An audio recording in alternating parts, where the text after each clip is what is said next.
So I just got back from a fantastic week of photography out in Arizona, which is where I filmed last week's video all about wide-angle lenses. And there was quite a few comments on that video in regards to the different types of gear I was using in certain situations. And I figured this would make a good opportunity to make a kind of what's in my camera bag and what's not in my camera bag for 2020. I feel like the older I get, the worse my back gets, and the more aware I am of how much gear I'm lugging around. So there's quite a few things that I've eliminated from my bag over the last few months, and I'm no longer going to carry this year or moving forward for various different reasons, mainly because they're heavy items or they're just items that I just don't really have any need for. So I'm going to find a nice area to sit down and we'll go through this.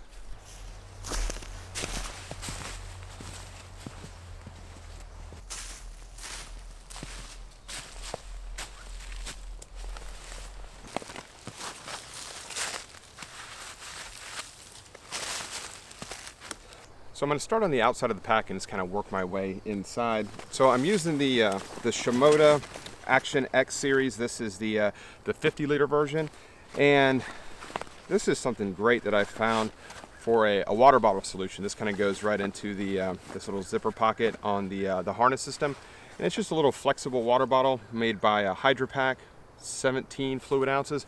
But it's great to just kind of slide right in here into this little section of the harness, and it's great for, you know, just kind of sticking in there. It's kind of incognito, doesn't really take up any space, and then when you're done with it, it kind of squishes down into practically nothing. So that's definitely a nice feature.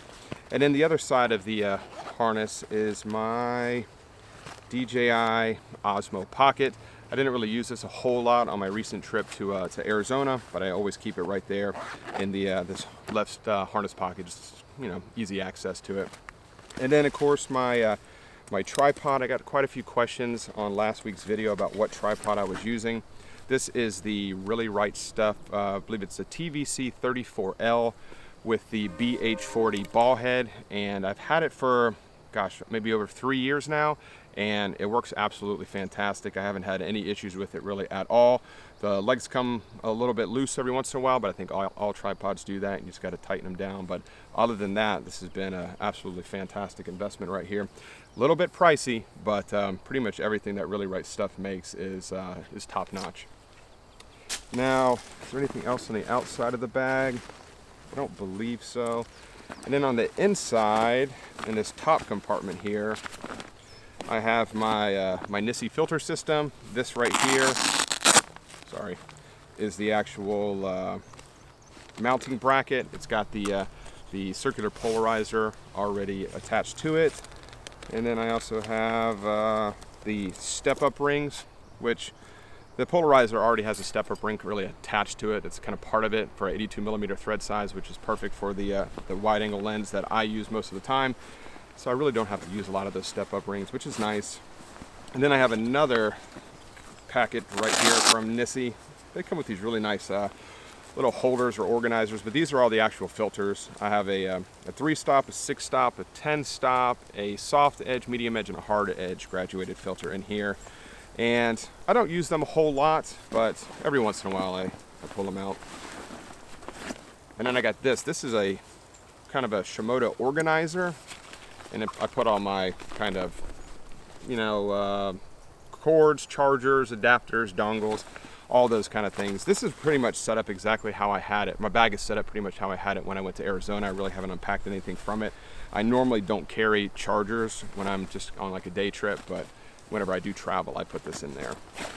And then I think that's pretty much, oh, I have a, what is this? Black Diamond head torch. Absolutely critical for those sunrise or sunset shoots.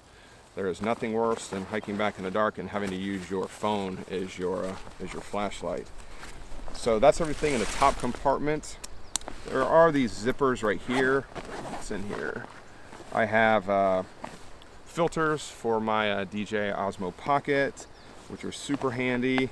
I have this SD card reader for my iPad Pro, which is fantastic. It works as advertised.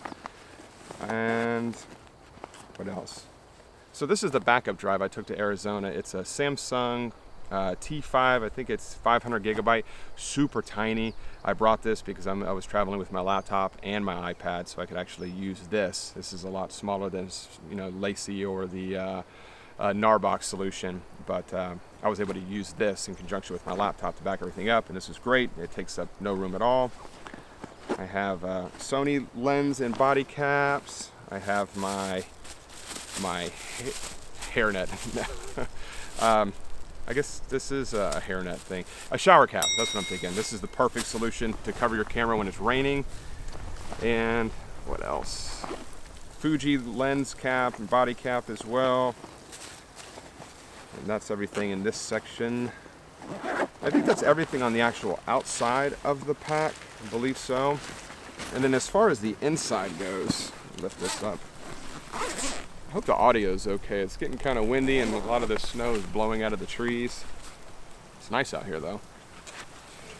So I have my Sony a7R Mark II, which is with the Sony 16-35 2.8 G Master, which is probably my all-time favorite lens. It's absolutely fantastic. And no issues with the Sony a7R II. I probably will have to upgrade one day, but that time has not arrived just yet, thankfully. Knock on wood. Rocket blower, which is a must-have. This is my other lens, Sony 100-400 G Master. This is absolutely fantastic as well. Those are really the only two lenses I have now. I had mentioned earlier at the beginning of this video that I've made a real effort to cut down on the amount of gear that I'm taking, and reducing my lens lineup to only two lenses was a big part of that. So those are the only lenses I own right now. Pelican SD card case, which is self-explanatory. I like this as opposed to some of the soft-shelled solutions, obviously because it's hard shell. It's a little bit more secure and it's waterproof. These are great Think Tank battery holders. These are for all my Sony a7R Mark IIs. It's probably my OCD. I don't know if you can see that or not, but I label all of my batteries 1, 2, 3, 4, 5, and 6. Just that way I'm not using the same battery over and over again. I can kind of rotate them through. I don't know if it really matters as far as the longevity or life of a battery, but I do that anyway. So those are all my Sony batteries. This right here are my Fuji batteries for my X-T3, which is what I'm filming on right now. And I have the 10 to 24 millimeter, and that's what I film all my videos on. And that solution is absolutely fantastic. I haven't had any issues with that whatsoever. I have, this is a Polar Pro ND8, which I use for the Fuji just to kind of slow those shutter speeds down a little bit on bright days, which it's not super bright out right now, but here in about an hour or so, if I continue to film, I probably will have to put this on. But great filter. This is a, what is this? Zoom handy recorder. I use this whenever I'm using kind of a lav mic for my audio, which isn't too often, but every once in a while I do have to use that.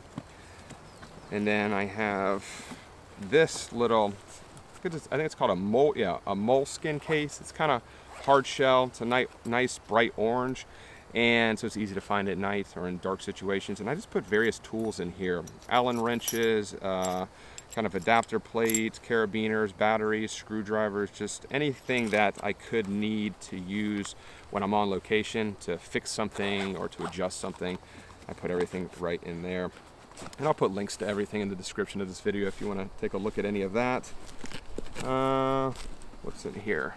I have, oh, this is the actual lav mic that I use with the handy recorder. This is just a Rode lav mic. I use that along with the Rode Video Micro, is which I'm using right now to film the audio for this video. And then when I'm in my house, I use the Rode Video Mic Pro, I believe, for that. But that is, oh, and this. Yep, my iPad Pro. This is the 12.9 inch version. I got it a few months ago, and man, I absolutely love it. I wasn't 100% sure exactly how much I would really use it, but I am very excited about it. I use it all the time. The only time I don't use it, and I use my my laptop, is when I'm editing videos for this YouTube channel. Can't really do that on my iPad right now. Well, there are some programs. I think LumaFusion will allow you to do that, but I haven't played with it yet. So if I'm not editing video, I will probably be using my iPad Pro to edit photos or respond to emails or just pretty much anything else. But I've absolutely loved doing that. I love the interface, love the Apple Pencil, and just the whole just user experience, I guess. And if I thought about doing a video on that, if that's something that would interest you, just if you leave me a comment below, and I'll look to making a video all about editing, you know, landscape photos or something on the iPad Pro. But that, I believe, is everything that I have in my camera bag right now. I am going to head back to my house, which is not far away at all, and kind of go over to the things that I have kicked out of my bag for 2020 that I'm no longer going to carry. So I'll pick this up in just a minute.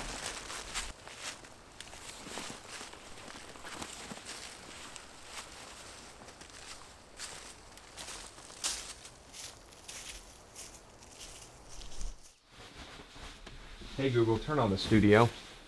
So with regards to the items that I am not going to carry in my camera bag this year, and this for various different reasons. It could be for the sheer fact that the item just takes up too much room in my bag, or maybe it's too heavy, or I just never use the item anymore. But whatever the case may be, it's definitely one of those reasons right there. And to start off with the item that is the smallest and work my way up to the item that's the largest, the very first thing is this Peak Design kind of rain cover. I bought this quite a few years ago. It was very expensive in my opinion. I think this was like $40, and it's almost, I'd say it's a little over-engineered.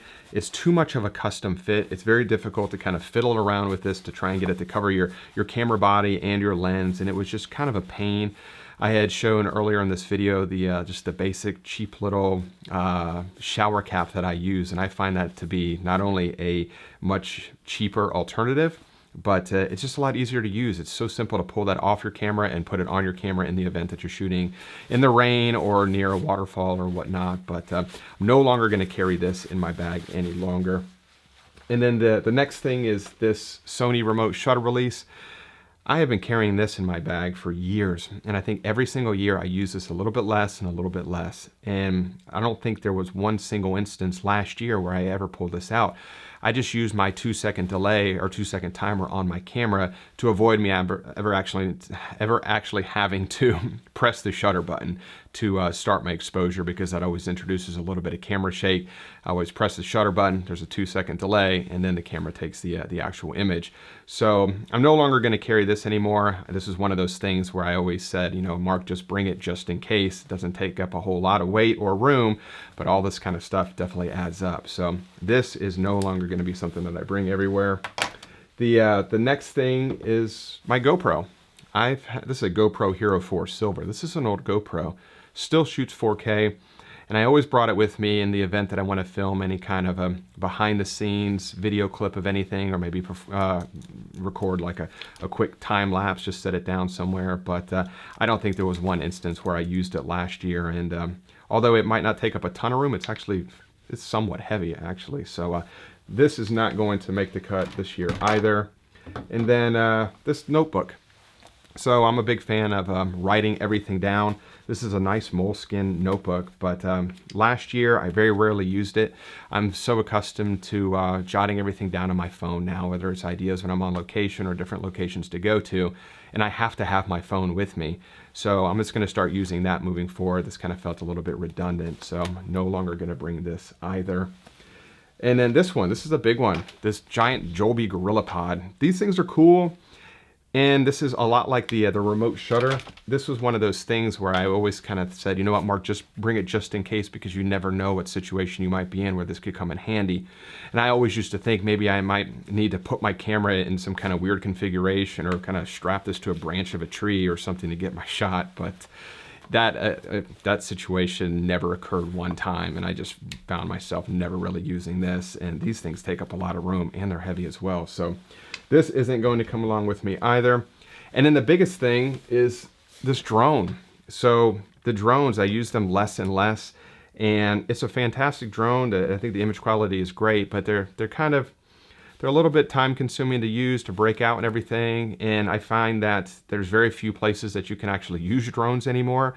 And if I am going to a location where I know for a fact that I can fly it there, and I know that I definitely want to get, you know, aerial images from this location, I'll bring it along, but I'm definitely not going to bring this everywhere I go anymore. It's big, they are a little bit heavy, and if it's not something that's going to be used every time, I really can't afford the additional weight in my bag. And it's not just the drone, you got the drone, you got the remote, there's the extra battery, you got the filters. I mean, there's a lot of stuff with a drone outside of just the drone. So I mean, it all adds up to a lot of things, but those are the things that I'm not going to bring. And you've probably heard the saying before that, you know, photography, it's an exclusionary art. It's not so much what you include in your frame as it is what you exclude in your frame. And I think you can look at camera bags the same way, as opposed to what you're carrying in your bag versus what you're not carrying in your bag. So all of those things by themselves didn't seem like a lot, but when you put them all together, I mean, that takes up a pretty large area of my bag, and I'm not sure exactly how much that all weighs, but it's definitely a few pounds for sure. So, and I can definitely already feel the difference. So that has been a nice welcome change for my back and my stamina when I'm out hiking. So I do hope you enjoyed this week's video. And if you have any questions, definitely leave me a comment, and I guarantee I will get back in touch with you. And I'll put links to everything that I mentioned in the video in the description below. They'll all be affiliate links, so I'll get an oh so tiny commission if you end up purchasing the item, but it all definitely does add up. And if you enjoyed this week's video, if you could give it that thumbs up, it definitely helps out the video, helps out the channel as well. And subscribe if you're not subscribed already. And as always, I really do appreciate you watching this week's video, and I will definitely see you next week. Bye.